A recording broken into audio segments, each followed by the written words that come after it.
Sometimes the kindness of a stranger can save more than just your life. It can restore your faith in humanity itself. On a bitter winter night in 1878, a starving young woman made a choice that would change everything. Sarah Bennett hadn't eaten in 3 days when she slipped behind the general store, reaching for a loaf of bread with trembling hands. A massive mountain man caught her red-handed. But instead of turning her in, Jack McAllister made her an unexpected offer. He would give her food, shelter, and protection. There was just one condition: she had to become his wife. What would make a desperate woman agree to marry a complete stranger, and why would a solitary mountain man offer such a vow? Before we jump back in, tell us where you're tuning in from, and if this story touches you, make sure you're subscribed, because tomorrow I've saved something extra special for you. 3 weeks before Sarah Bennett's trembling fingers reached for that loaf of bread, Jack McAllister sat alone in his mountain cabin, watching the first heavy snowfall of the season blanket the world outside his window. At 42 years old, he'd spent the last 15 years in these mountains, choosing solitude over the complications of civilization. Most men would have gone mad with such isolation, but Jack had his reasons for staying away from people. The cabin he'd built with his own hands stood sturdy against the wind, logs chinked tight with moss and mud, a stone fireplace that could heat the single room even in the deepest winter. It wasn't much by town standards, just one main room with a sleeping loft above and a small storeroom for his furs and supplies, but it was his, built on land that had belonged to an uncle he'd barely known. When he'd arrived here after the war, after the funeral, after everything fell apart, the place had been abandoned. He'd simply stayed, and no one had ever challenged his claim. Jack rose from his chair and poured himself another cup of coffee from the pot that sat perpetually warm on the edge of the fireplace. His journal lay open on the rough-hewn table, filled with sketches of the mountains, the animals he trapped, the changing seasons. He'd never been much for words, but drawing helped pass the long evenings, helped keep his mind from wandering back to places it shouldn't go. Outside, the wind howled through the pines. He'd need to check his trap lines tomorrow before the snow got too deep. The pelts had been good this year: beaver, mink, a few fox. In another week, he'd make the trip down to Silver Ridge to trade them with Samuel at the general store. Samuel was one of the few people Jack could tolerate, a quiet man who understood that not everyone wanted to fill silence with meaningless chatter. Jack ran his hand over his bearded face and moved to the window.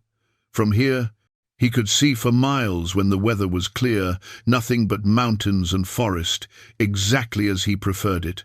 No neighbors to worry about, no one to disappoint, no one to lose. But lately, something had been shifting inside him. The satisfaction he'd once found in his solitary routine had begun to feel hollow. He was getting older, and these winters seemed harder each year. Not that he couldn't handle the work, he was still strong, still capable. It was something else, something he didn't like to name. Loneliness had a way of creeping up on a man, slow and patient as a winter frost. He thought about his monthly trips to town, how he'd started paying more attention to the people there. Silver Ridge was barely more than a handful of buildings clinging to existence in the Montana Territory: a general store, a saloon, a boarding house, a doctor's office that doubled as just about everything else the town needed. Most of the prospectors who'd come through during the gold rush years had moved on, leaving behind only those stubborn or desperate enough to make a life in this unforgiving place. Doc Harrington was another decent man, educated back east, but drawn west by some adventure he never talked about. He served as the town's doctor, its justice of the peace, and its voice of reason when disputes arose. Jack respected him for his quiet competence and lack of judgment. Last month, during his supply run, Jack had noticed things getting harder in town. The early winter had come fierce and unexpected, catching people unprepared.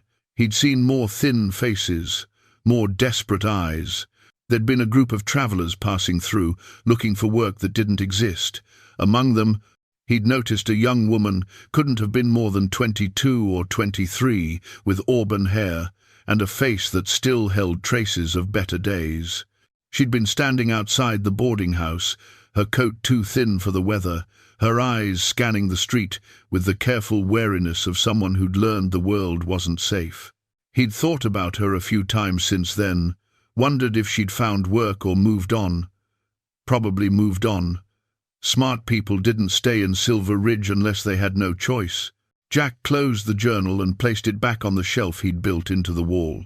Beside it sat a few other books, a Bible his mother had given him, a volume of poetry he'd never admit to reading, a practical guide to wilderness survival he'd long since memorized. On the highest shelf, wrapped carefully in oilcloth, was a small wooden box. He never opened it anymore, but he couldn't bring himself to get rid of it either. The fire crackled, sending shadows dancing across the walls. He added another log and settled back into his chair, his thoughts drifting as they often did on these long winter nights. He thought about the life he'd left behind the farm in Ohio, his young wife Elizabeth with her bright laugh and gentle hands, the baby they'd been expecting. He thought about coming home from a neighbor's barn, raising to find Doc Henderson's wagon outside, the look on the old doctor's face when he'd opened the door. Childbed fever, they'd called it. Both gone within hours of each other, mother and son, before Jack had even gotten to meet his boy. He'd tried to stay, to keep the farm going, but everywhere he looked he saw ghosts. The cradle he'd built sat empty in the corner. Elizabeth's dresses still hung in the wardrobe. After 6 months of that torture, he'd sold everything and headed west, looking for a place remote enough that he could forget. Turned out you couldn't really forget. You could only get far enough away that the memories didn't ambush you quite so often. 15 years was a long time to spend running from the past. Lately, he'd begun to wonder if maybe he'd run far enough. The wind rattled the shutters, pulling him back to the present. He should get some sleep. Tomorrow would be a long day on the trap lines, and he needed to start preparing for his trip to Silver Ridge. He'd need supplies to get through the worst of winter: flour, coffee, sugar, maybe some tobacco if Samuel had any decent stock. And he needed to trade those furs while they were still prime. Jack climbed the ladder to the sleeping loft, his body moving with the easy strength of a man who'd spent his life doing physical labor. He stretched out on the bed he'd built, covered himself with the heavy quilts and furs that kept the mountain cold at bay, and stared up at the dark ceiling. Sleep came slowly, as it usually did, and when it finally arrived, he dreamed of things he'd thought he'd learned: to stop wanting a warm voice in the morning, someone to share the coffee with, hands that weren't his own, helping with the work. He dreamed of a cabin that felt like a home instead of just a shelter. He woke before dawn, as he always did, and pushed the dreams away. Dreams were dangerous things for a man who'd learned that wanting something was the surest way to lose it. But 3 weeks later, when he'd catch a thin young woman stealing bread in the middle of a freezing night, those dreams would come rushing back with a force that surprised even him. And in that moment, watching her terrified eyes meet his in the darkness behind Samuel's store, Jack McAllister would make a decision that would change both their lives forever. For now, though, he simply dressed, made his coffee, and headed out into the snow to check his traps, unaware that fate was already setting the pieces in motion. Sarah Bennett pressed herself against the rough wooden wall of the general store, her breath coming in shallow clouds of white vapor. The night was brutally cold, the kind of cold that seeped through worn fabric and settled into bones. She hadn't eaten in 3 days, and the gnawing emptiness in her stomach had long since turned from pain to a hollow, dizzy weakness. 3 months ago she'd had a future. Not a grand one, but a future nonetheless. Her parents had owned a small farm in Pennsylvania, nothing fancy but enough to get by. Her father had been a good man, steady and kind. Her mother had taught her to read, to sew, to appreciate the small beauties in life: a sunset, a well-prepared meal, the sound of rain on the roof. They'd been a family, small, but complete. Then the fever came. First her father. his strength failing over the course of 2 terrible weeks. Then her mother, who'd worn herself out nursing him, following him into death just 5 days later. Sarah had been 19 years old, suddenly alone with debts she couldn't pay and land she couldn't work by herself. The Hendersons, a family heading west with promises of opportunity in the Montana Territory, had seemed like a godsend. They'd needed help with their children during the journey, and they'd promised Sarah work at their new ranch once they arrived.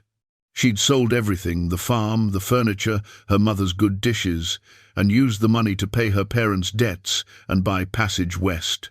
The journey had been hard, months of travel in cramped wagons, crossing rivers and mountains, watching the landscape grow wilder and more beautiful and more terrifying with each passing mile. But Sarah had been young enough to still have hope, to believe that hardship was temporary and that better days waited just over the horizon. They'd arrived in Silver Ridge 6 weeks ago, and that's when everything fell apart.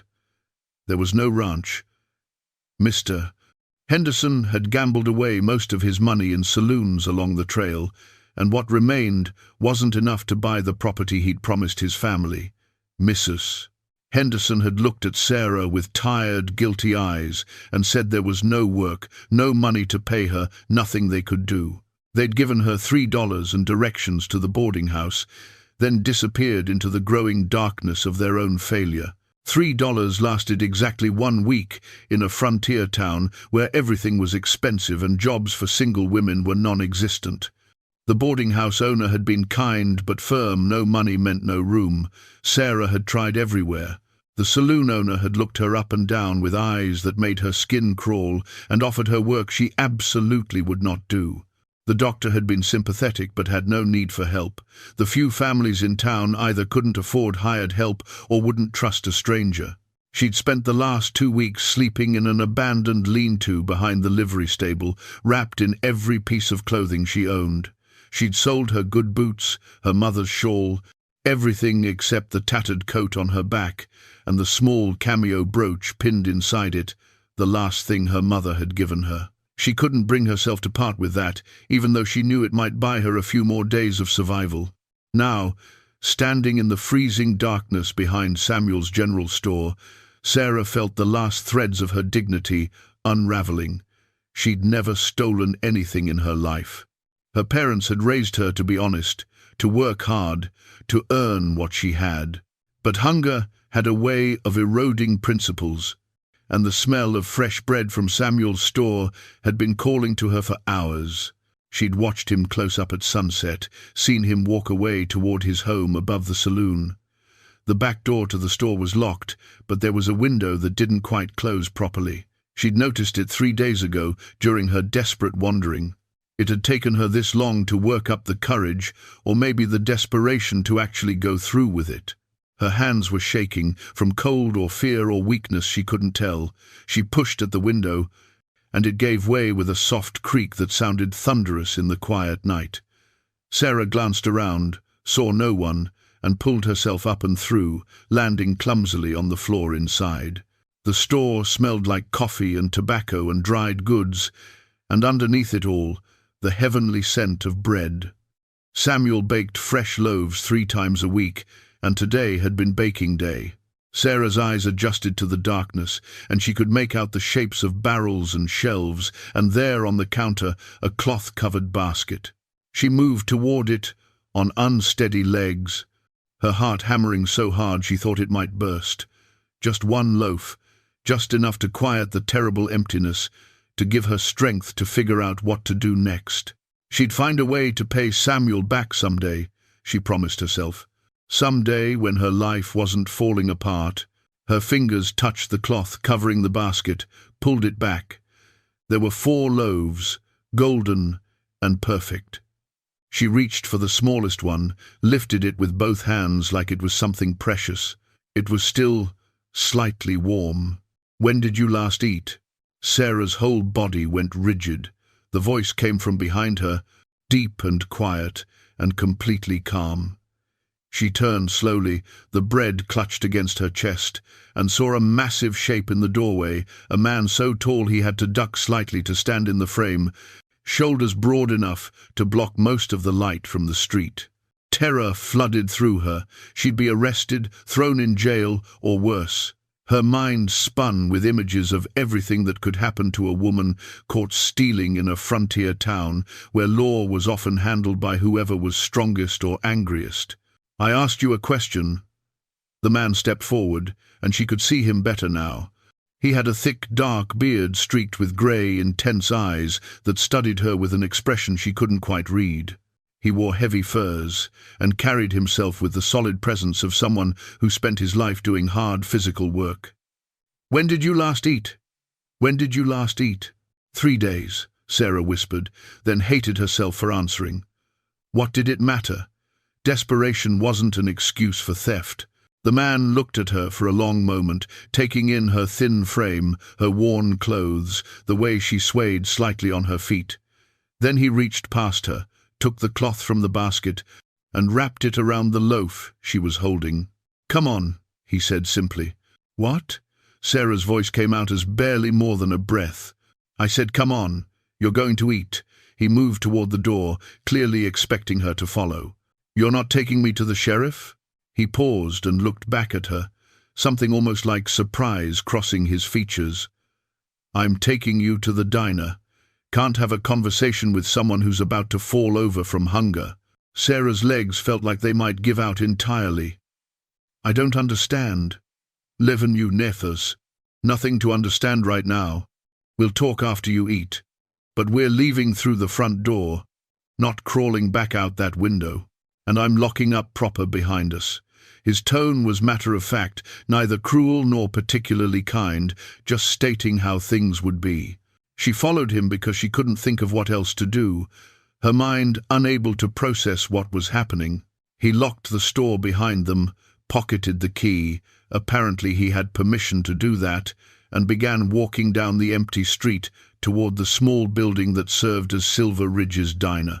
The diner owner, a weathered woman named Martha, looked up in surprise when they entered. "Jack McAllister. Didn't expect to see you in town for another week. Came down early. Need a favor, Martha? Fix a proper meal for the lady here. Whatever she wants, much as she can eat. Put it on my account."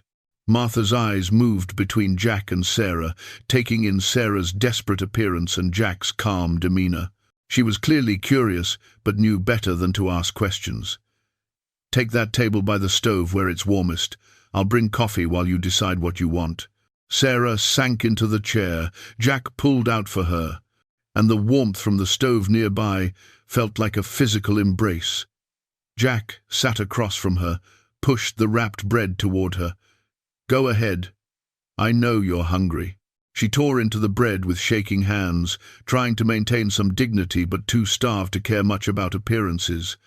It was the most delicious thing she'd ever tasted, or maybe hunger just made it seem that way. She forced herself to eat slowly, knowing from experience that eating too fast after days of emptiness would make her sick. Martha brought coffee, strong and hot, and Sarah wrapped her hands around the mug, absorbing its warmth. Jack ordered for both of them beef stew, cornbread, apple pie. When it came, Sarah ate methodically, concentrating on each bite, barely aware of the handful of other patrons in the diner watching with open curiosity. Finally, when the worst of her hunger had been quieted, she looked up at the man across from her. He'd eaten his own meal in silence, seemingly content to wait until she was ready to talk. "Why?" she asked simply. Jack took a sip of his coffee, considering his answer. "I've seen enough desperation to recognize it, and I've been hungry enough myself to know what it does to a person." He paused, his eyes meeting hers with surprising directness. "What's your name?" "Sarah. Sarah Bennett. I'm Jack McAllister. Most people call me Bear on account of my size and temperament." There was the slightest hint of dry humor in his voice. "You got any family in Silver Ridge?" "No family anywhere." The words came out flat, emotionless. She'd cried all her tears weeks ago. "No prospects for work?" "I've tried everywhere." "There's nothing." Jack nodded slowly. as if she'd confirmed something he already suspected. He was quiet for a long moment, and Sarah watched emotions play across his weathered face: consideration, doubt, resolve. "I'm going to say something, and I want you to hear me all the way through before you answer." He leaned forward slightly, his voice dropping lower. "I live up in the mountains, about 3 hours from here. Built a cabin on land that's been mine for 15 years. It's a hard life, but it's a good one. I provide for myself, just fine, hunt, trap, trade furs. I've got everything I need except—" He paused, seeming to search for the right words. "Except company, someone to share the work and the life. I'm not a young man anymore, and these winters get harder every year." Sarah's heart began to beat faster, though she wasn't sure if it was from hope or fear. "I'm offering you a choice," Jack continued. "You can walk out that door right now with enough money to get yourself somewhere else, somewhere bigger with more opportunities. Or," he took a breath, "or you can marry me, legal and proper. I'll give you a home, food, protection. You'll never have to steal bread again. In return, you keep the cabin, help with the work. It'll be a partnership, nothing more unless you decide otherwise. You'll have your own space, your own say in how things go. I'm not looking for—" He seemed uncomfortable now. "I'm not expecting romance or anything like that, just honest work and honest company." Sarah stared at him, trying to process what she was hearing. Marriage. To a complete stranger, a mountain man she'd met 10 minutes ago while stealing bread. "Why would you do this?" she whispered. "You don't know anything about me. I know you'd rather steal than sell yourself. I know you're desperate but not broken, and I know that sometimes two people who are alone are better off being alone together." He met her eyes steadily. "I'm not asking for an answer tonight, but I'm heading back up the mountain tomorrow afternoon. If you decide yes, meet me at Samuel's store at noon." He stood, placed money on the table for their meals, and turned to leave. At the door he paused and looked back. "There's no shame in whatever you decide, Miss Bennet, but if you do say yes, I'll keep my word to you. You'll be safe, fed, and treated with respect. You have my promise on that." Then he was gone, disappearing into the night, leaving Sarah sitting in the warmth of the diner with the taste of food in her mouth and an impossible decision weighing on her heart. She sat there long after her coffee went cold, staring at nothing, while her whole future hung suspended between desperation and hope. 6 weeks into their marriage, the worst blizzard of the season arrived with a vengeance. Sarah woke to find the windows completely obscured by snow, and when Jack tried to open the door, he had to push against a drift that had piled nearly 3 feet high against the entrance. "We're staying put for a few days," he announced, forcing the door closed against the howling wind. "No point trying to check traps in this. Can't see 10 feet in front of you out there." Being confined to the cabin together was different from their usual routine. There was nowhere to go, nothing to do but maintain the fire, prepare meals, and find ways to pass the time. The first day, they mostly read Sarah with her poetry book, Jack with a worn copy of a wilderness survival guide he'd long since memorized. By the second day, the silence felt different. Not uncomfortable exactly, but charged with a kind of restless energy. They were becoming too aware of each other in the small space, the way Sarah hummed softly while cooking, the way Jack's voice rumbled when he read aloud from his book, the careful dance they did to avoid too much accidental touching in the confined quarters. That afternoon, Sarah noticed Jack looking at his journal, the worn leather book he kept on the shelf. She'd seen it before but had never asked about it, respecting his privacy. Now, trapped together with nothing but time, curiosity got the better of her. "What do you write in there?" she asked. "Or is it private?" Jack glanced up, surprised by the question. He considered for a moment, then said, "Mostly I draw. Not much of a writer, but I can sketch things well enough." He paused. "You want to see?" "Only if you're comfortable sharing." He retrieved the journal and handed it to her, then returned to his chair, pretending to read but clearly watching her reaction from the corner of his eye. Sarah opened the journal carefully. The pages were filled with detailed sketches, mountains rendered in careful pencil strokes, animals caught in moments of natural grace, trees bent by wind, the cabin from various angles. The drawings were good, really good, showing an eye for detail and a patience that matched what she'd learned of Jack's character. Deeper into the journal, she found sketches of people. An older couple, stern-faced but kind-eyed, his parents perhaps. And then a drawing of a young woman with soft features and gentle eyes, her hand resting on a swollen belly. Sarah's breath caught. "That's Elizabeth," Jack said quietly. "Drew that about a week before I lost them." Sarah studied the drawing, seeing the love in every careful line. She was beautiful. She was. Jack was quiet for a moment. "I don't look at that page much anymore. Used to be I couldn't bear to, but I kept it because forgetting seemed worse than remembering." Sarah turned more pages, finding later sketches, all landscapes and animals, no more people, until near the end, where she found something that made her pause. It was a small, simple drawing of a wildflower, pressed flat between the pages, its delicate petals still holding faint color despite years of being stored away. "Found that the first spring after I came here," Jack said, his voice taking on a reflective quality. "Everything that year felt dead, including me. But that flower pushed up through the snow, bright and alive, and I thought—" He stopped, searching for words. "I thought maybe if something that small could survive, maybe I could too." Sarah felt tears prickling her eyes. She understood that impulse, the need to find meaning in small signs of perseverance. "May I tell you something I haven't told anyone?" "Of course."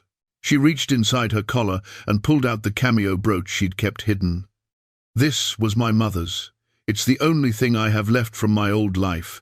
I've kept it secret because I was afraid, if anyone knew I had it, they'd try to take it, or convince me to sell it." She held it out for him to see, a delicate profile of a woman carved in ivory against a blue background. "Sometimes I hold it and pretend I can still feel her presence, like she's still looking out for me somehow." Jack looked at the brooch, then at Sarah, his expression softening. "She'd be proud of you. The way you've handled everything, the strength you've shown, any mother would be proud of that." The simple words of affirmation broke something open in Sarah. She'd been holding herself together so carefully, being strong because she had to be, but hearing someone acknowledge the difficulty of what she'd endured made her realize just how much she'd been carrying. Tears spilled down her cheeks before she could stop them. "I'm sorry. I don't mean to. Nothing to apologize for." Jack stood and moved to sit beside her on the bench. He didn't touch her, but his presence was solid and comforting. They sat like that for a while, the storm raging outside while Sarah cried quietly for her lost parents, her lost life, and the fear she'd been holding at bay for months. Jack simply stayed beside her, a steady presence that asked for nothing but offered everything. When her tears finally subsided, she wiped her eyes with her sleeve and gave him a watery smile. "Thank you. For understanding. For all of it." "Sarah," Jack said, his voice serious, "I need you to know something. When I offered you marriage, it was partly practical. I won't lie about that. But it was also because, when I saw you that night, desperate but still fighting, still holding on to your dignity, even in the worst moment, I saw strength, real strength. The kind that comes from surviving things that should have broken you." He paused. "These weeks with you they've reminded me what it feels like to care about someone's well-being, to want to see them smile, to look forward to evening conversations.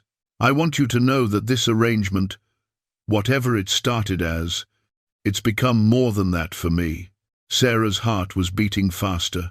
"What has it become?" Jack met her eyes directly. "I don't know exactly what to call it yet, but I know that you're not just someone I'm helping anymore. You're—" he seemed to struggle with the words. "You're someone I care about. Someone whose happiness matters to me." Sarah reached out and took his hand, rough, calloused, but warm and solid. "I care about you too, more than I expected to, more than maybe either of us planned." Jack looked down at their joined hands, then gently squeezed hers. "We don't have to rush to name what this is, but I wanted you to know that whatever it becomes, I'm here. Not out of obligation, but because I choose to be." "I choose to be here too," Sarah said softly. They sat together in the warm cabin while the storm raged outside, hands clasped, the journal open between them showing all the careful documentation of Jack's lonely years. But those years were ending, Sarah realized. For both of them, they were building something new from the ruins of their separate griefs, something neither could have imagined, but both were beginning to hope for. When the storm finally broke 3 days later and they could open the door to a world transformed by snow, they emerged as different people than they'd been when it started.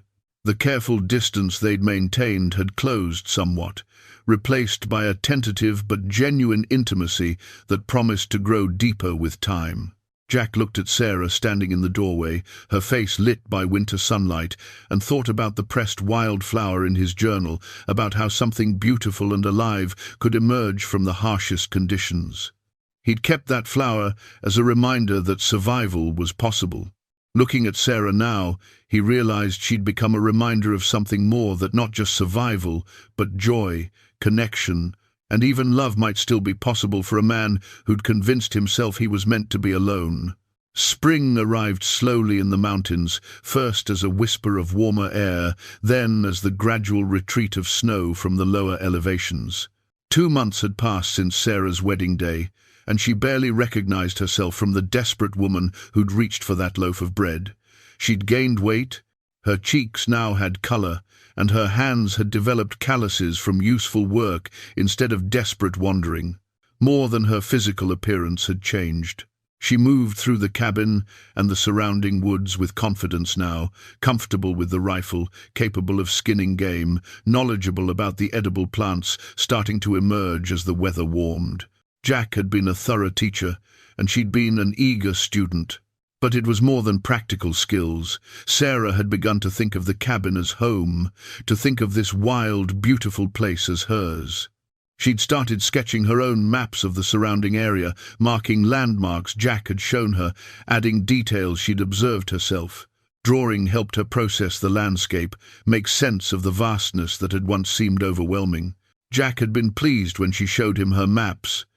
"You've got a good eye for terrain," he'd said, studying her careful notations. "These are better than what I keep in my head. I learned from watching you," she'd replied. "The way you read the land, see patterns I never would have noticed." The compliment had made him smile, one of those rare, full smiles that transformed his usually serious face into something warmer, younger. Now, with spring making travel easier, Jack announced they needed to make a supply run to Silver Ridge. It had been 2 months since they'd been to town, and they were running low on essentials: flour, coffee, sugar, ammunition. Sarah felt a flutter of anxiety at the prospect. She'd spent these months in relative isolation, building her new life away from the judgment and curiosity of others. Returning to town meant facing people as Jack's wife, dealing with whatever assumptions or gossip had grown in their absence. "We'll leave early tomorrow," Jack said, noticing her apprehension. "Get there, do our business, and head back. Don't have to stay longer than necessary if you're not comfortable." "It's not that I'm uncomfortable exactly," Sarah tried to explain. People were kind when we married, but I know they must have questions about why you married me so suddenly. About what kind of woman gets caught stealing and ends up married the next day." Jack's expression hardened slightly. "Any questions people have are none of their business. You're my wife. That's all they need to know." The protectiveness in his voice warmed Sarah, even as it surprised her. Somewhere along the way, Jack had stopped seeing their marriage as merely a practical arrangement. He defended her now not just as a responsibility, but as someone who mattered to him personally. The next morning dawned clear and relatively warm. They set out after breakfast, riding side by side down the mountain trail. The journey that had seemed so long and intimidating to Sarah 2 months ago now felt familiar, almost comfortable. She'd learned to read the trail, anticipate the horses' movements, appreciate the stunning views without fear. They reached Silver Ridge by mid-morning. The town looked exactly as Sarah remembered it, small, worn, clinging to existence through sheer stubbornness. But now she saw it differently, through the eyes of someone who belonged somewhere else, someone who had a home to return to. Samuel saw them first. He came out of the general store wiping his hands on his apron, his weathered face breaking into a genuine smile. "Jack, Mrs. McAllister, good to see you both. Been wondering how you were getting on up there." "Getting on fine," Jack said, dismounting and helping Sarah down. His hand lingered at her waist a moment longer than necessary, a gesture that didn't escape Samuel's notice. Inside the store, they went through their supply list, while Samuel filled their order. He kept up a steady stream of conversation news from town, reports of other trappers' success rates, mentions of families who'd moved on, and new arrivals who'd stayed. "Clayton Winters has been asking about you, Jack," Samuel mentioned casually. But Sarah caught the slight edge in his voice. "What's he want?" Jack's tone was careful, neutral. "Didn't say exactly, but he's been buying up land around the territory, consolidating holdings. You know how his family is always looking to expand." Jack grunted non-committally, but Sarah saw tension settle into his shoulders. They finished their business with Samuel and were loading their horses when a well-dressed man approached them. He was perhaps 30 years old, handsome in a polished way that seemed out of place in the rough frontier town, and he moved with the confidence of someone who'd never known real hardship. "McAllister," the man said with a smile that didn't reach his eyes. "Heard you were in town. Wanted to meet your new bride. Winters." Jack's voice was flat. "Sarah, this is Clayton Winters. His family owns the big ranch south of here." Clayton removed his hat with exaggerated courtesy. "Mrs. McAllister, pleasure to make your acquaintance. Quite a story, how you and Jack came to be married." There was something in his tone, not quite insulting, but not quite respectful either, that set Sarah's teeth on edge. "My husband saved my life," Sarah said clearly. "I consider myself fortunate to have found such a good man." The emphasis on husband was deliberate, and she saw Jack's expression shift to something that might have been pride. Clayton's smile thinned. "Of course. Very romantic." He turned his attention to Jack. "Been meaning to discuss something with you, McAllister. That land of yours up in the mountains, prime timber country. My family's interested in expanding our lumber operations. I could make you a very generous offer." "Not interested," Jack said flatly. "You might want to hear the figure before you decide." "No figure's high enough. That land's mine, and it's staying mine." Clayton's expression hardened slightly. "You're squatting on unclaimed territory, McAllister. You might want to consider that before turning down opportunities. I've been on that land 15 years. It's mine by right of occupation and improvement. Territory recognizes that." "Territory law can be complicated," Clayton said smoothly. "Lots of claims from the old days don't hold up under proper scrutiny. Just something to think about." He tipped his hat to Sarah. "Mrs. McAllister, do enjoy your rustic mountain life while you can." He walked away, leaving a cold feeling in his wake. "What was that about?" Sarah asked quietly. Jack's jaw was tight. "Winter's family's been trying to buy up land around here for years. They're not used to hearing no." He started checking the straps on their packs, his movements sharp with controlled anger. "Don't worry about it. He's all bluster." But Sarah noticed how Jack's eyes followed Clayton down the street, and she didn't think it was just bluster at all. They made a brief stop at Doc Harrington's office. The doctor was genuinely pleased to see them both looking well, and after a few minutes of pleasant conversation, he asked to speak with Sarah privately. Once Jack had stepped outside, Doc said gently, "How are you really, my dear? Is Jack treating you well?" "Better than well," Sarah said honestly. "He's been kind, respectful, patient. I couldn't have asked for a better." She paused, searching for the right word. partner. Doc smiled. I'm glad to hear it. You look healthier than when you arrived, that's certain. And Jack, well, I haven't seen him this settled in years. Whatever arrangement you two have, it's clearly working. It's becoming more than an arrangement, Sarah admitted. We're becoming friends. Maybe more than friends. That's good.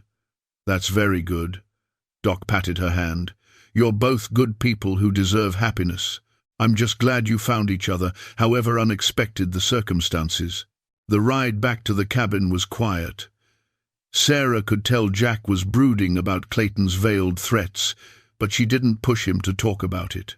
Instead, she rode beside him, close enough that their legs occasionally brushed, a silent reminder that whatever problems came, they'd face them together. That night, lying in her loft while Jack settled by the fire below, Sarah thought about Clayton's words and the uncomfortable way he'd looked at both her and Jack with a kind of calculating assessment that had nothing to do with respect. She thought about the life she was building here, how much she'd come to care about this place, and the man who'd given it to her.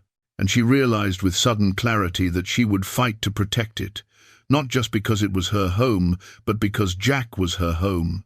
Somewhere in the past 2 months, gratitude had transformed into something deeper, something that made her heart beat faster when he smiled at her, something that made her want to reach for his hand when they sat together in the evenings. She was falling in love with her husband. The realization should have frightened her, but instead it felt right, like a truth she'd been approaching for weeks without quite recognizing it. Tomorrow she would find a way to tell him, or maybe she'd show him, in the small gestures and daily kindnesses that had become their language of affection. For now, she simply held the wooden spoon he'd carved for her and smiled into the darkness, grateful for loaves of bread and second chances and mountain men who saw value in desperate women stealing to survive. A month passed peacefully after their trip to town. The mountains bloomed into full spring, and Sarah spent her days working alongside Jack, their partnership deepening into something that felt increasingly like a real marriage in every sense. They'd grown comfortable with small touches, his hand on her shoulder as he passed behind her chair, her fingers brushing his when she handed him his coffee in the morning. Neither had spoken of the shift between them, but both felt it. Then, on a warm afternoon in late May, everything changed. Jack had ridden down to check the mail, drop a wooden box Samuel maintained at the crossroads between his property and town, where mail and official notices were left for the scattered mountain residents. He'd been gone less than an hour when Sarah heard his horse returning at a gallop instead of the usual steady pace. She hurried outside to find Jack dismounting, his face grim, a folded paper clutched in his hand. "What is it?" she asked, fear already tightening her chest. Jack handed her the document without speaking. It was an official notice from the Territorial Land Office, thick paper with an embossed seal at the top. Sarah's hands trembled as she read. Clayton Winters had filed a formal claim on Jack's land. The legal language was dense and confusing, but the essential meaning was clear. Clayton was asserting that Jack's cabin and surrounding acreage sat on unclaimed territorial land, that Jack had no filed deed or formal title, and that therefore the land was available for legal claim by any citizen who properly filed the paperwork which Clayton had done. "This can't be legal," Sarah said, her voice shaking. "You've been here 15 years. You built this cabin. You've worked this land." "Squatters' rights," Jack said, his voice tight with controlled fury. "Territory recognizes them, but only if there's no competing formal claim. And if someone files proper paperwork first." He stopped, running his hand through his hair. "I never filed anything. This was my uncle's land, originally, but he died before the paperwork went through, and I just stayed. I built the cabin. I lived here. I thought that was enough." Sarah felt sick. She looked around at the cabin, the cleared land, the garden she'd helped plant just last week. This was their home, their life. "There's more," Jack said grimly. He pulled out a second sheet of paper. "Clayton's also challenging the validity of our marriage." "What?" Sarah grabbed the paper. The legal language was even more convoluted, but the argument was essentially that because their marriage hadn't been properly registered at the county seat only with Doc Harrington in Silver Ridge, it might not meet territorial requirements for legal recognition.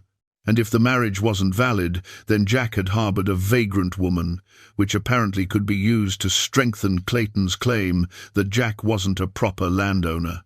"This is insane," Sarah said, her shock turning to anger. "We were legally married. Doc Harrington is a properly appointed justice of the peace. For the town of Silver Ridge, yes. But the county seat is in Benton Falls, 2 weeks' travel from here. Apparently, there's a territorial statute that requires marriages to be recorded there within 90 days. Jack's voice was bitter. "We've got 2 weeks left before that deadline passes." Sarah's mind was racing. "So, we go to Benton Falls. We register the marriage properly. That solves at least that part of the problem." "It's not that simple. The land claim hearing is scheduled for 3 weeks from now. If we leave to go to Benton Falls, that's 2 weeks round trip through dangerous mountain passes. We'd have to leave the cabin undefended, and Clayton's made it clear he's watching for any excuse to claim we've abandoned the property." Jack sat heavily in his chair, the document crumpling in his fist.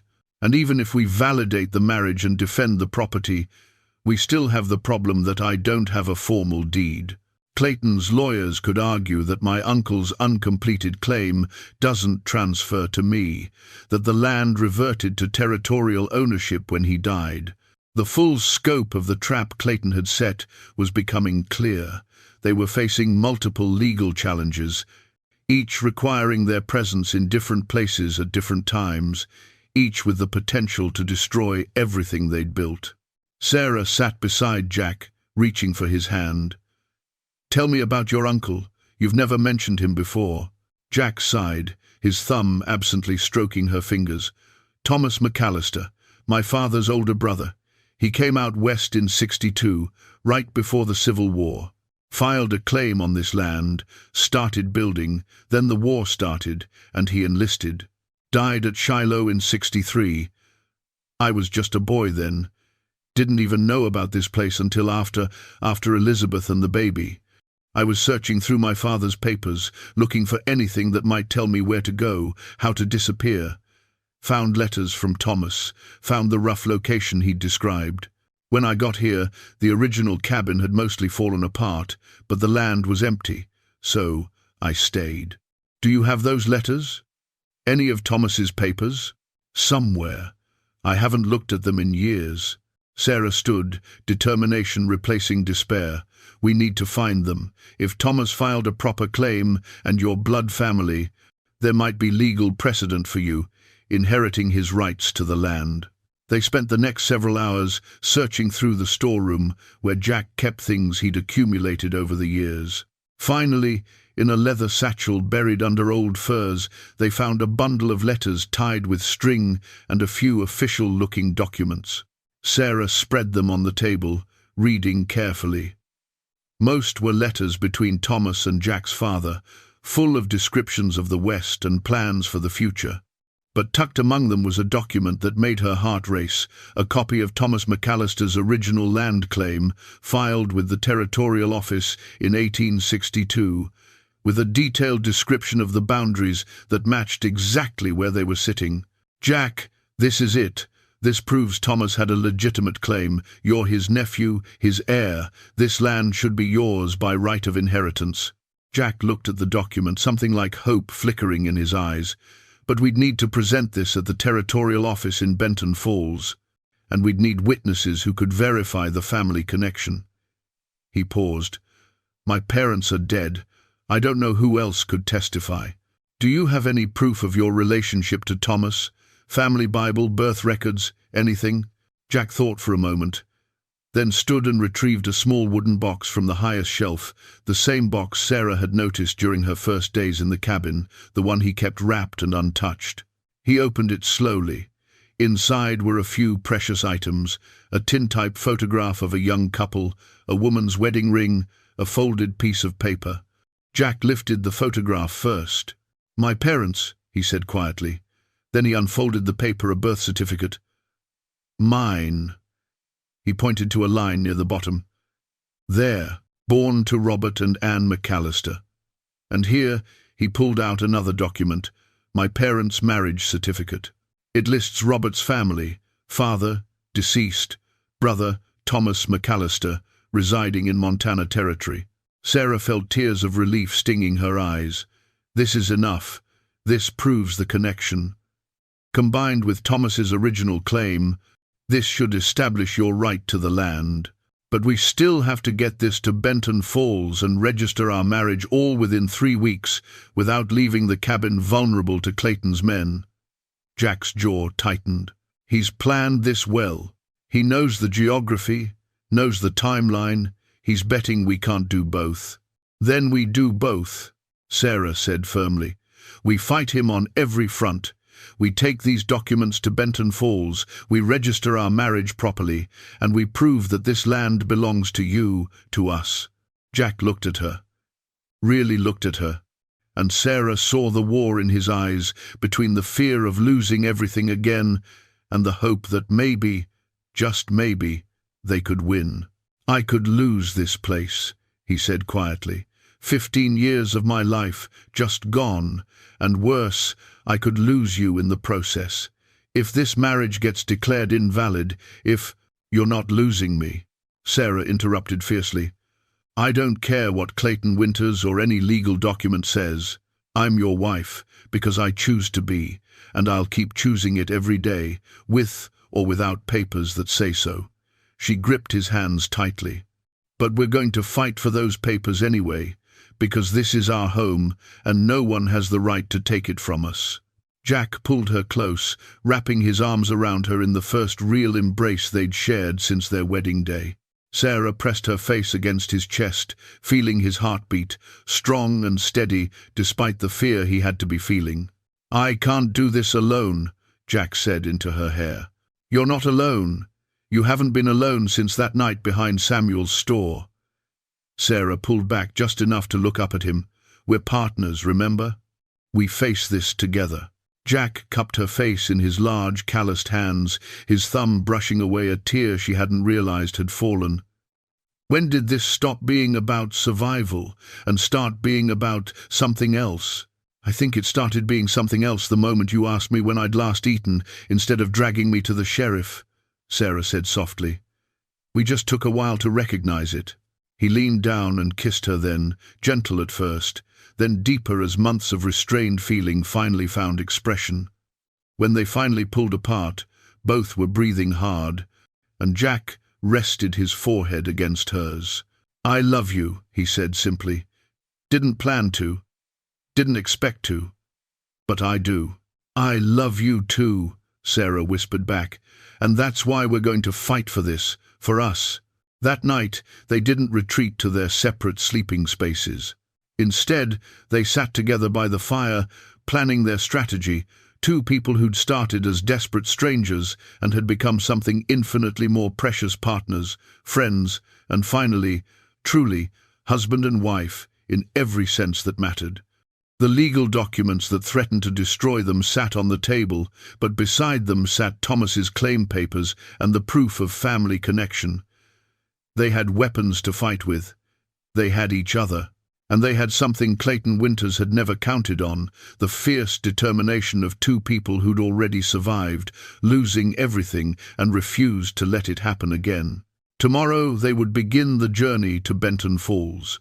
Tonight they held each other and promised, with or without legal validation, to stand together against whatever came next. They set out at dawn, the cabin secured as best they could manage. Doc Harrington had agreed to check on the property every few days, and Samuel had promised to keep an eye out for any of Clayton's men heading into the mountains. It wasn't perfect protection, but it was the best they could do. Jack had packed carefully the precious legal documents wrapped in oilcloth and tucked into his saddlebag, along with supplies for 2 weeks on the trail. His father's compass, a worn brass instrument that had guided his family for generations, hung around his neck. Sarah rode beside him on the gentle mare, which she'd learned to handle with confidence over the past months. The first 2 days passed without incident. They followed mountain trails Jack knew well, camping at night under the stars. Despite the stress of their mission, there was something deeply right about traveling together this way. They'd become a team over the past months, and now they moved in sync, Sarah gathering firewood while Jack tended the horses, taking turns keeping watch, sharing warmth in their bedrolls as the mountain nights grew cold. On the second night, huddled together beside the fire, Sarah asked, "What will we do if we lose? If Clayton's claim succeeds?" Jack was quiet for a long moment. "We start over. Somewhere else. Together. Just like that? Just like that." He pulled her closer. "The cabin matters to me, Sarah. Those mountains have been my home for 15 years, but you matter more. If I have to choose between the land and you, there's no choice. I choose you every time." Sarah felt warmth spread through her chest. "We won't have to choose. We're going to win." "You sound sure of that." "I am sure, because we have truth on our side, and we have each other. That has to count for something." Jack kissed the top of her head. "I hope you're right." The third day brought the first sign of trouble. Jack noticed tracks on the trail, 3 horses, moving in the same direction they were heading. Fresh tracks, no more than a few hours old. "Could be coincidence," Sarah said, but she heard the doubt in her own voice. "Could be." Jack's expression was grim. Or, "Clayton sent men to make sure we don't reach Benton Falls in time." They proceeded more cautiously after that, Jack constantly scanning the trail ahead and behind. By late afternoon, they'd reached a narrow canyon, the only practical route forward through the mountains. The steep walls rose on either side, creating perfect conditions for an ambush. "We could try going around," Jack said, studying the terrain. "But it would add 3 days to our journey. We don't have that kind of time." "Then we go through," Sarah said firmly. She checked the rifle Jack had taught her to use, making sure it was loaded and ready. Jack looked at her with something like pride. "When did you get so brave?" "I learned from you. You've spent 15 years surviving in these mountains. I trust your judgment, and I trust us to handle whatever comes." They entered the canyon, moving slowly, every sense alert.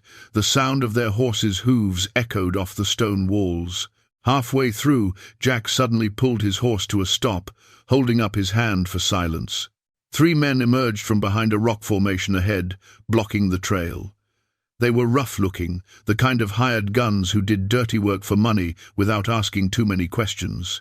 All 3 had hands on their weapons. "That's far enough, McAllister," the largest one called out. He had a scar running down his cheek and the cold eyes of someone who'd done violence before and wouldn't hesitate to do it again. "Mr. Winters sent us to give you a message."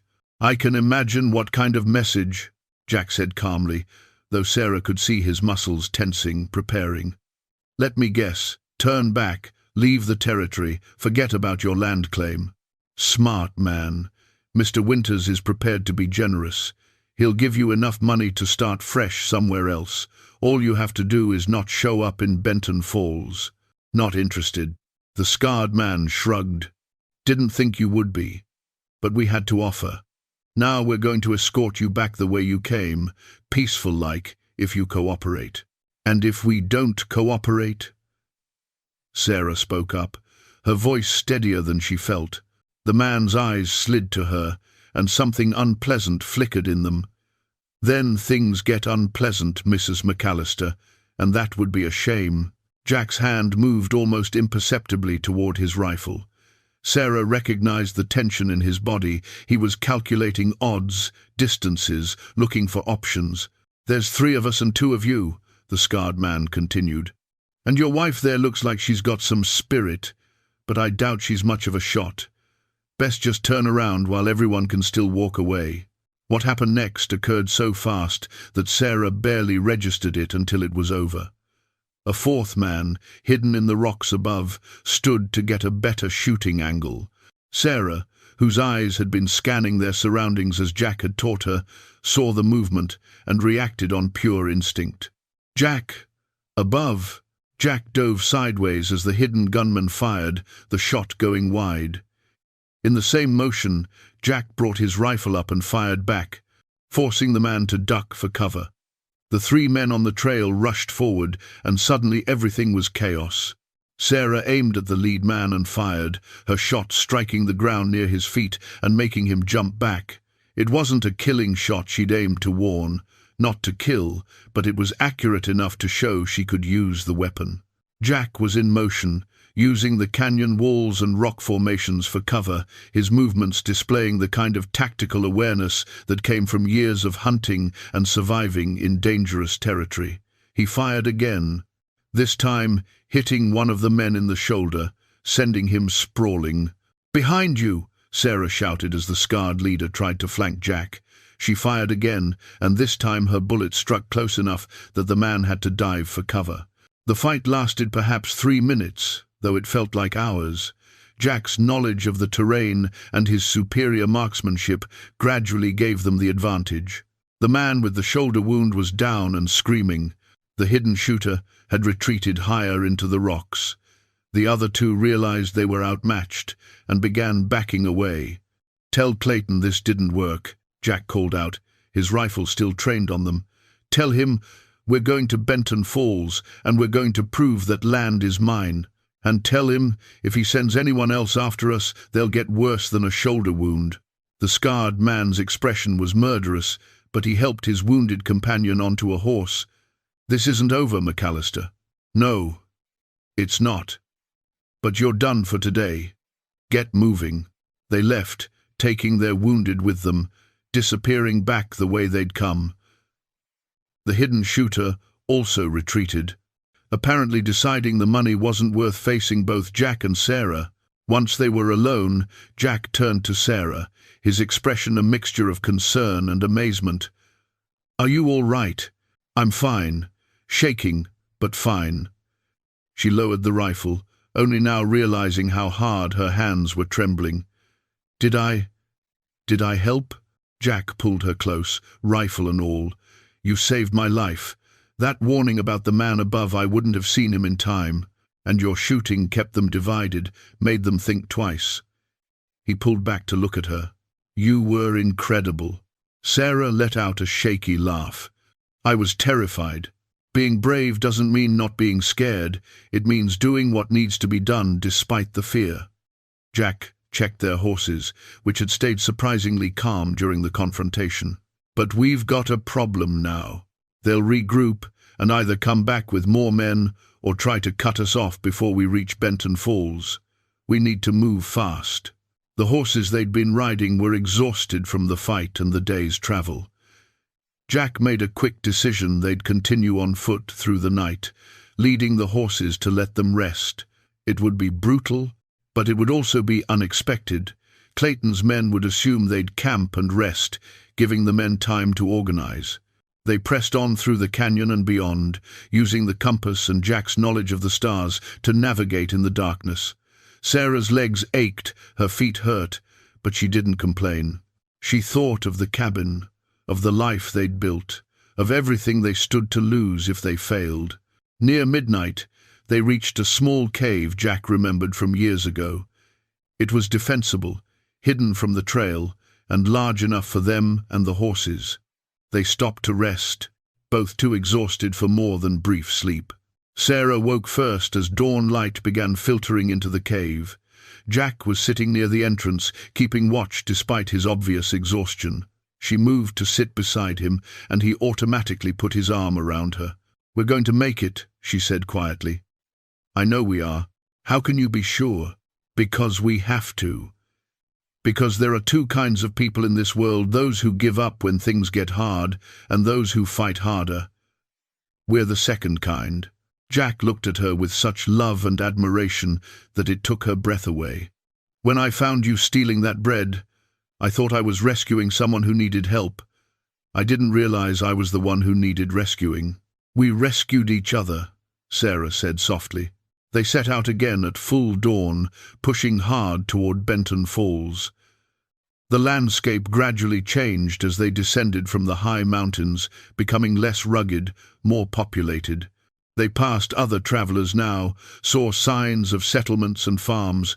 On the fifth day, exhausted, dusty and determined, they crested a final hill and saw Benton Falls spread out in the valley below.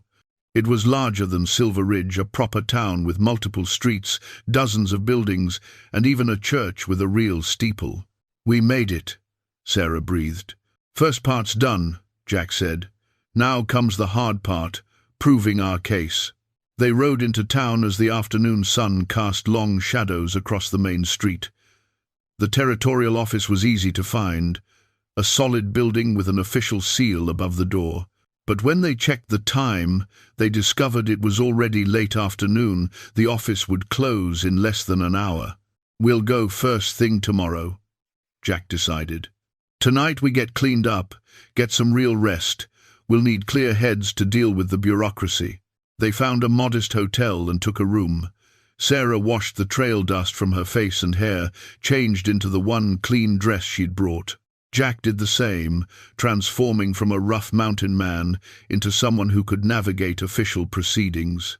That evening, sitting in the hotel room reviewing their documents one more time, Sarah felt a strange mixture of anxiety and confidence. They'd come so far, survived an ambush, pushed through exhaustion and danger. Tomorrow they would either prove their right to their home and their marriage, or they would lose everything. But looking at Jack, seeing the determination in his eyes matching her own, Sarah knew that even if they lost the legal battle, they'd won something more important. They'd found each other. They'd built something real from the ashes of their separate griefs and desperate circumstances. "Whatever happens tomorrow," Jack said, as if reading her thoughts, "I want you to know these months with you have been the best of my life. Even with all this trouble, even with everything at stake, I wouldn't change a single moment." "Neither would I," Sarah said. "Not even the stealing." Jack laughed, the tension breaking for a moment. "Especially not the stealing. Best theft I've ever witnessed." They held each other that night, drawing strength from their partnership, from the love that had grown between them. Tomorrow they would fight for their future. Tonight they simply held on to each other, and the certainty that whatever came, they would face it together. 2 weeks passed in a state of tense anticipation. Jack and Sarah remained in Benton Falls, using the time to prepare for the hearing and to keep themselves safe from any further attempts at intimidation. They spent their days reviewing their documents, rehearsing their testimony, and consulting with Pettigrew, who'd proven surprisingly helpful beyond his official duties. The morning of the hearing arrived cold and clear. The territorial courthouse was a substantial building, the most impressive structure in Benton Falls. Sarah dressed in her best outfit, such as it was, and Jack wore clean clothes with his hair and beard neatly trimmed. They looked respectable, honest, like people who'd worked hard for what they had. Clayton Winters was already in the courtroom when they arrived, flanked by 2 lawyers in expensive suits that seemed absurdly out of place on the frontier. He smiled at them with cold confidence, clearly expecting an easy victory. The territorial judge, a stern-faced man named Horace Blackwood, entered precisely at 9 o'clock. He was in his 60s, with sharp eyes that suggested he'd heard every lie and seen every legal trick in his long career. He surveyed the courtroom, noting the parties involved, and called the proceedings to order.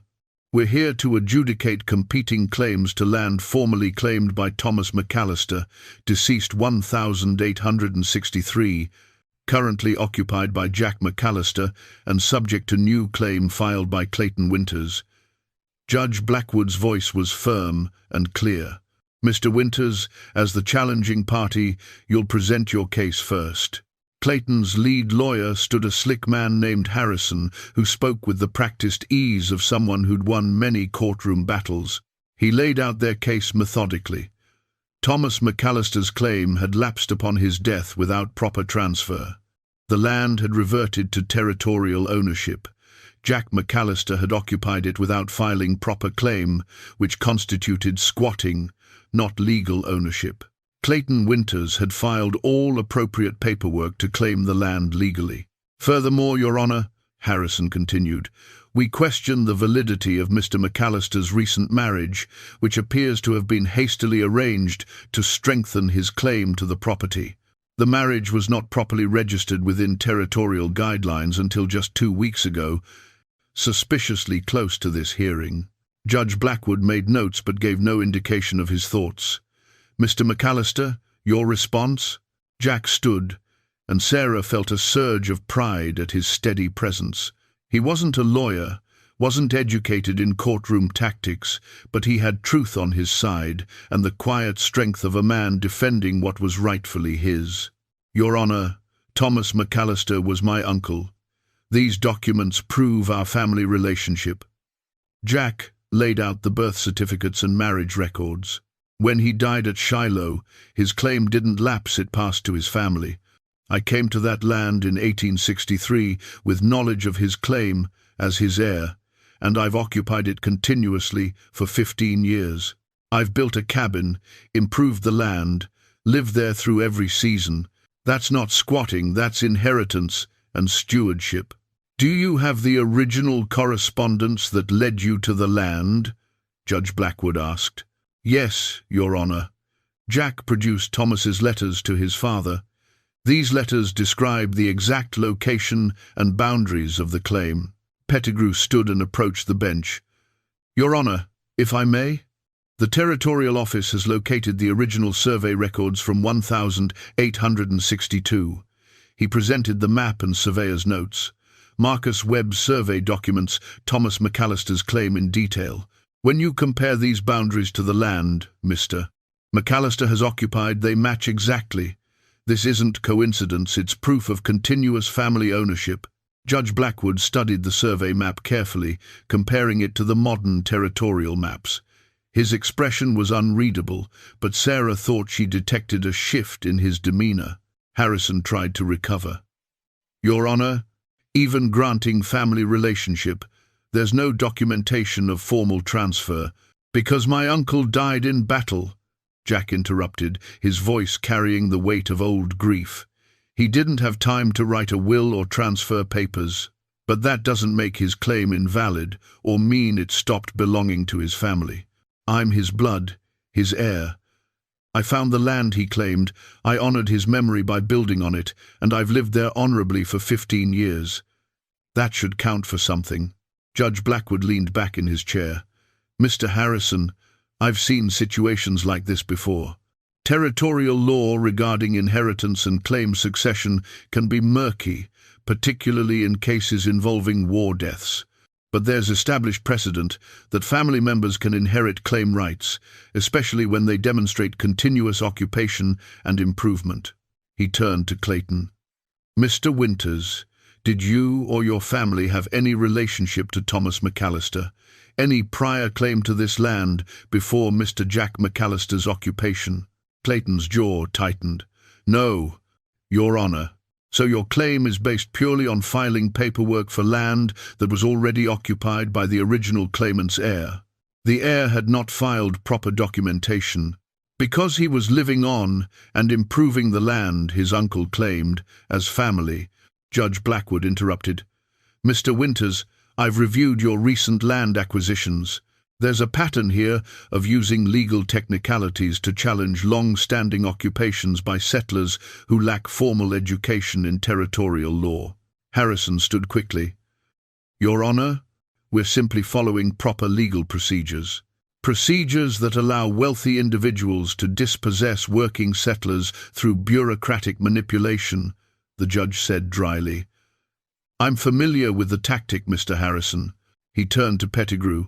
What's the Territorial Office's position on this case? Pettigrew stood. Your Honor, the surveyor's records establish that Thomas McAllister filed a legitimate claim in 1862. Jack McAllister has proven family relationship and continuous occupation since 1863. In my professional opinion, this represents valid claim succession, and we recommend formalizing Mr. Jack McAllister's ownership with a proper deed. Judge Blackwood nodded slowly. He made several notes, then looked up at both parties. I'm prepared to rule. Mr. Winters, Your claim is denied. The evidence clearly establishes that Jack McAllister is the rightful heir to Thomas McAllister's claim and has demonstrated continuous family ownership through 15 years of occupation and improvement. Furthermore, his marriage to Sarah Bennett is valid and properly registered with this territory. Sarah felt Jack's hand find hers under the table, squeezing tight. The territorial office will issue a formal deed to Jack McAllister for the land in question, with boundaries as established in the 1862 survey. Mr. Winters, you have the right to appeal this decision, but I'll tell you now that I don't see grounds for reversal. Judge Blackwood's gaze was stern. This court looks unfavorably on attempts to use legal technicalities to dispossess honest settlers. Consider that in your future land acquisition strategies. Clayton's face had gone red with fury. He stood abruptly, his chair scraping loudly. This is outrageous. My family has rights. Your family has the same rights as everyone else, Mr. Winters. No more, no less. Judge Blackwood stood. This hearing is concluded. Jack and Sarah sat in stunned silence for a moment as the courtroom began to empty. Then Sarah threw her arms around Jack, tears of relief streaming down her face. We won, she whispered. We actually won. Jack held her tightly, his own eyes wet. We did it. The land is ours, legally, officially ours. Pettigrew approached them with a broad smile. Congratulations. The deed will be prepared within the week. You can pick it up from the territorial office, or I can mail it to Silver Ridge for you. We'll pick it up, Jack said firmly. I want to hold that deed in my hands, see it with my own eyes. Clayton pushed past them as he left, his lawyers trailing behind. He paused at the door, looking back with unconcealed hatred. This isn't over, McAllister. Yes, it is, Jack said calmly. The judge ruled. The land is mine. Go find somewhere else to build your lumber empire. After Clayton stormed out, Sarah and Jack stood on the courthouse steps, looking out at the town of Benton Falls with new eyes. They'd come here desperate and uncertain. They were leaving as legal landowners, their marriage validated, their future secure. What do we do now? Sarah asked. Jack smiled, really smiled, the kind of smile she'd only seen from him a handful of times. Now we go home. 3 months later, on a warm summer morning, Sarah stood on the porch of their cabin, watching Jack work on the expansion they'd been planning. The legal deed to their land hung framed just inside the door, a constant reminder of how far they'd come and what they'd fought to keep. The return journey from Benton Falls had been triumphant. They'd stopped in Silver Ridge to share the news, and the celebration at Samuel's store had drawn nearly everyone in town. Doc Harrington had shaken Jack's hand firmly and hugged Sarah warmly. Even the saloon owner, usually taciturn, had offered congratulations and a round of drinks on the house. Clayton Winters had left the territory shortly after the hearing. Rumors said he'd moved his operations further west, where there were more desperate settlers and fewer judges willing to stand up to wealthy families. Good riddance, Sarah thought. The cabin felt more like home than ever. Jack had started building an addition, a proper bedroom for them, freeing up the loft for the future they were both beginning to imagine. The garden Sarah had planted was thriving, providing fresh vegetables that supplemented the meat Jack hunted. They'd acquired 2 more horses and were talking about chickens for the spring. But the biggest change wasn't visible in the structure of the cabin or the expansion of their property. It was in them, in how they moved through their days together, comfortable in their partnership, secure in their love. Sarah heard Jack's hammer fall silent and looked over to see him watching her, that soft expression he got sometimes when he thought she wasn't paying attention. "What are you thinking about?" she called. "About how you looked that first night, holding that loaf of bread like it was treasure." He set down his hammer and walked toward her. "About how terrified you were. I was certain you'd throw me in jail. I almost did." He climbed the porch steps and pulled her into his arms. "Best decision I ever made, feeding you instead." Sarah leaned into his embrace, breathing in the familiar scent of him, sawdust and pine, and the soap she'd learned to make from the herbs that grew near their creek. "Best decision I ever made was saying yes when you offered marriage. Even though I was a complete stranger, especially because you were a stranger who saw someone in need and chose kindness." She pulled back to look at him. "That told me everything I needed to know about your character." Jack cupped her face in his hands, callous thumbs brushing her cheeks. "I love you, Sarah McAllister, more than I thought I could love anyone again." "I love you too." She smiled, then took a breath, gathering courage for what she needed to say. "And there's something I need to tell you." She saw worry flicker in his eyes. "I'm pregnant." Jack went completely still, his hands frozen on her face. For a moment Sarah worried she'd miscalculated, that the old fear would overwhelm him. Then his expression transformed, shock giving way to pure, incandescent joy. We're—" He couldn't seem to form a complete sentence. "We're having a baby. Doc Harrington confirmed it last week when we were in town. I wanted to be sure before I told you." Jack's eyes filled with tears, and he pulled her close, holding her with a tenderness that made her own tears fall. "I thought, after Elizabeth and our son, I thought I'd never have this chance again." "Are you happy?" Sarah asked, even though she could feel his happiness in how he held her. "Happy doesn't begin to cover it." He pulled back, looking at her stomach with wonder. "A baby. Our baby." Then worry crossed his face. "Doc says you're healthy? Everything's all right? Everything's perfect. He says I'm strong and the baby's growing well. He'll check on me regularly, and when the time comes—" She placed her hand over his heart. "This time will be different, Jack. I'm young, I'm healthy, and we have Doc Harrington. This time will be different." Jack nodded, swallowing hard. I know it will be. It's just, I know." She understood the fear behind his joy, the ghost of old trauma that would never completely disappear. "But we'll face it together, just like we faced Clayton Winters and that long journey and everything else." "Together," Jack agreed, placing his large hand gently over her still flat stomach. "The three of us." That evening they sat on the porch together, watching the sun set over the mountains that had become their home. Jack had his arm around Sarah, his hand resting protectively on her middle, and she leaned into him, feeling more content than she'd ever imagined possible. "What do you think your parents would say?" Jack asked softly. "About all this? About us?" Sarah considered the question.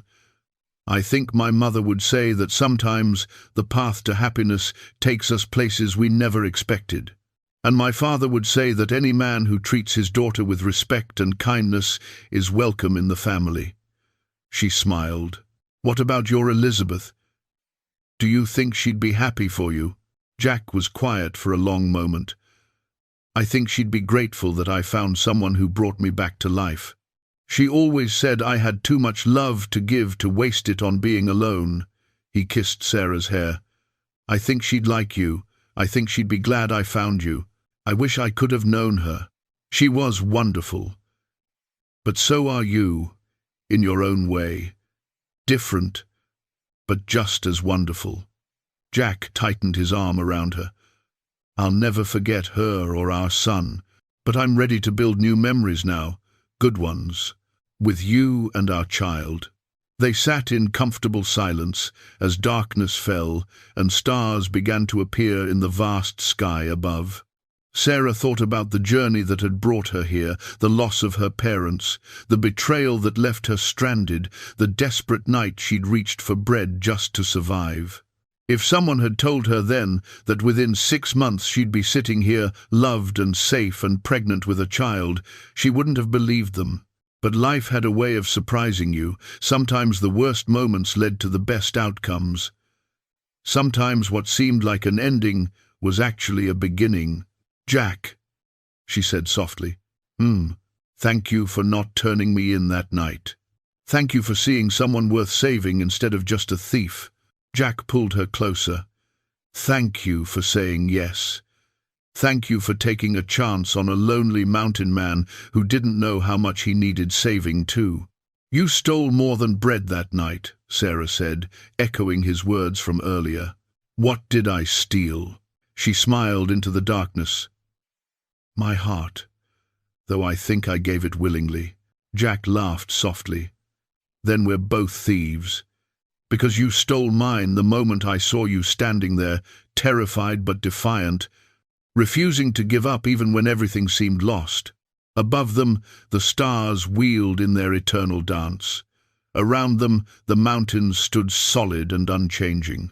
And inside the cabin behind them, a new wooden sign waited to be hung, the McAllister home, carved by Jack during the long evenings, a symbol of permanence and belonging. From a stolen loaf of bread had grown a lifetime of love, proving that sometimes what we think we're taking is actually what saves us. Two desperate souls had found each other in the darkness, and together they'd built something neither could have created alone, a home, a partnership, a family, a future. And as they sat together under the vast Montana sky, Sarah and Jack McAllister knew with absolute certainty that they were exactly where they were meant to be, with exactly the person they were meant to love. The journey had been hard, the obstacles nearly insurmountable, but they'd faced everything together. And they would face whatever came next the same way, hand in hand, heart to heart, building their life one day at a time in the mountains they'd fought so hard to keep.